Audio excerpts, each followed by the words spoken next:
Sebelum Bunda melanjutkan materi, Bunda ingin bertanya kepada anak-anak.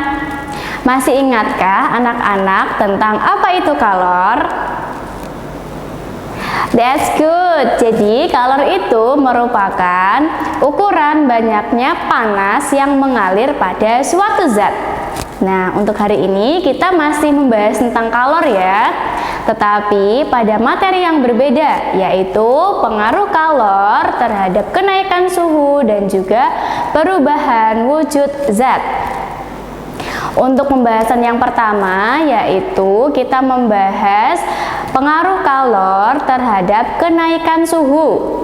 Nah, di sini terdapat beberapa faktor yang mempengaruhi. Yang pertama adalah massa dan yang kedua adalah kalor jenis. Untuk menaikkan suhu pada jumlah zat yang berbeda, maka jumlah kalor yang diperlukan juga berbeda. Dapat dikatakan bahwa semakin banyak massa suatu benda, maka semakin banyak pula kalor yang dibutuhkan untuk menaikkan suhunya. Faktor yang kedua adalah berkaitan dengan kalor jenis.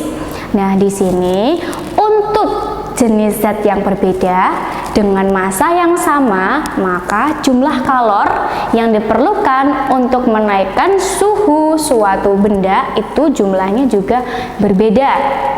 Dapat dikatakan bahwa kalor yang digunakan dalam menaikkan suhu itu bergantung pada kalor jenis suatu benda. Selanjutnya kita bisa menghitung jumlah kalor yang diperlukan untuk menaikkan suhu dengan menggunakan rumus Q sama dengan C dikali M dikali delta T. Nah, di sini Bunda ada cara unik loh agar anak-anak bisa untuk menghafal dengan cepat rumus untuk menghitung kalor, yaitu kicamat. Nah, diingat-ingat ya, rumusnya adalah kicamat, di mana Ki merupakan banyak kalor yang dibutuhkan untuk menaikkan suhu, kemudian C merupakan kalor jenis zat, kemudian M itu massa, dan delta T itu merupakan perubahan suhu. Nah, untuk lebih jelasnya kita coba kerjakan soal berikut ini ya. Minyak tanah bermassa 500 gram dipanaskan hingga suhunya naik 10 derajat Celcius. Jika kalor jenis minyak tanah 2,2 dikali 10 pangkat 3 Joule per kilogram derajat Celcius, hitung banyaknya kalor yang diperlukan untuk memanaskan minyak tanah tersebut. Penyelesaiannya diketahui massa atau M itu sama dengan 500 gram. Nah, di sini kita jadikan kilogram terlebih dahulu ya, maka 0,5 kilogram. Selanjutnya delta T sama dengan 10 derajat Celcius. Kemudian C atau merupakan kalor jenisnya yaitu 2,2 dikali 10 pangkat 3 Joule per kilogram derajat Celcius. Ditanyakan Q yaitu banyaknya kalor yang diperlukan. Maka jawab Q sama dengan C kali M kali delta T. Sama dengan C-nya adalah 2,2 dikali 10 pangkat 3 Joule per kilogram derajat Celcius dikali dengan massanya yaitu 0,5 derajat Celcius dikali delta T-nya yaitu 10 derajat Celcius. Maka dihasilkan 1,1 dikali 10 pangkat 4 Joule atau 11.000 Joule. Nah, sampai sini saja sudah benar, sudah boleh, atau mau dilanjutkan lagi menjadi kalori, maka harus dikali dengan 0,24 kalori, maka hasilnya adalah 2640 kalori.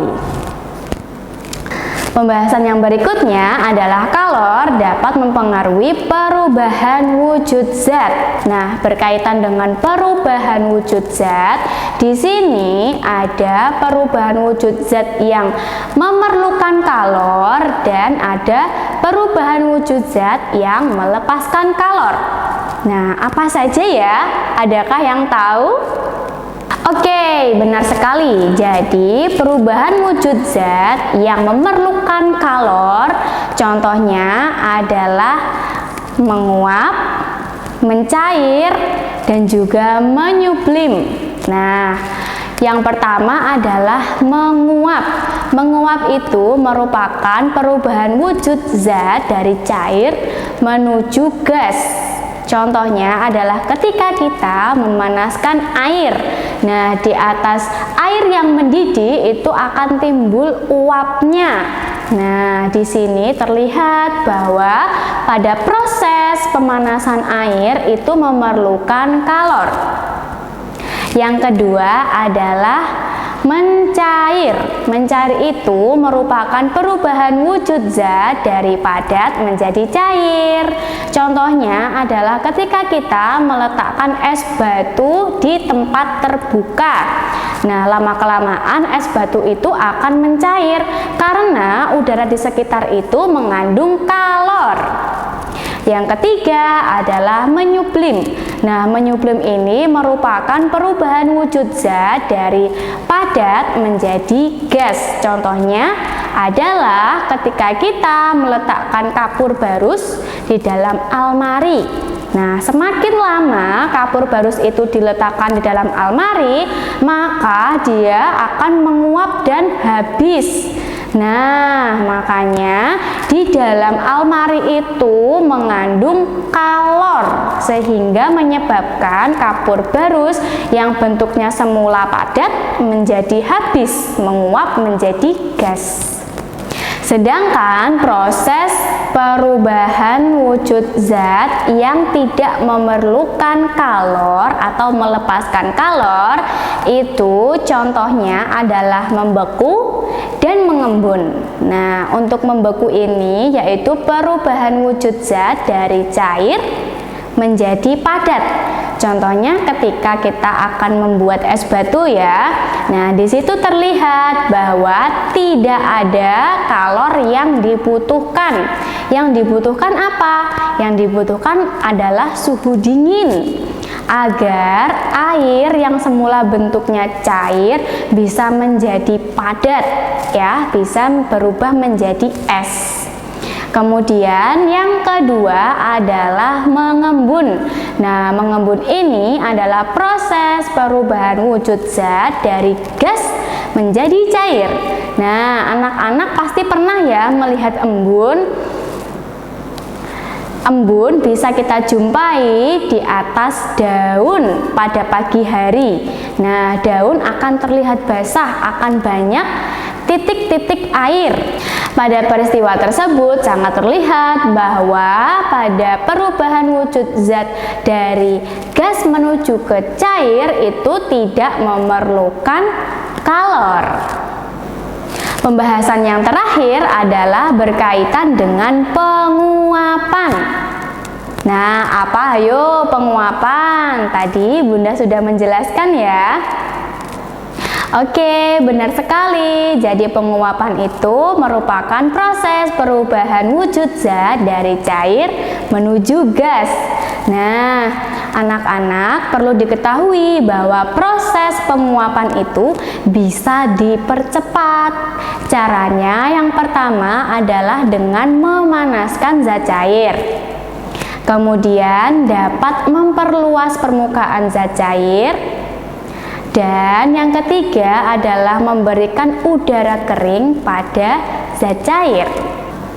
Agar lebih memahami lagi tentang penguapan, Bunda berikan contohnya ya. Tadi di awal Bunda sudah menyebutkan bahwa penguapan itu dapat dipercepat, salah satunya dengan memperluas permukaan zat cair. Nah, contohnya adalah ketika anak-anak membuat teh panas. Kemudian teh panas itu ditaruh atau diwadahi dalam gelas yang kecil. Nah, bagaimana caranya agar anak-anak bisa langsung meminumnya? Oke, benar sekali, yaitu anak-anak menuangkan teh panas itu di atas cawan. Agar apa? Agar teh semula panas itu cepat menjadi dingin agar kita bisa langsung meminumnya tanpa kita merasa kepanasan. Nah, ketika teh panas itu masih berada di dalam gelas yang kecil, maka permukaannya sempit.